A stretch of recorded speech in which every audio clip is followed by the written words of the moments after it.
Gümüşhane'de boşanma aşamasındaki bir kişi eşine bıçaklı saldırıda bulundu. Atatürk Caddesi'nde akşam saatlerinde meydana gelen olayda şahıs 29 yaşındaki eşine bir iş yeri önünde aniden saldırdı.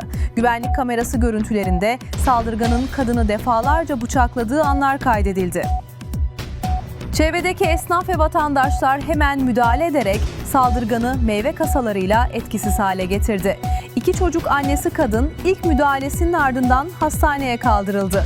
Hayati tehlikesinin bulunmadığı belirtilen kadın tedavi için Trabzon'a sevk edildi. Saldırgan koca ise gözaltına alındı.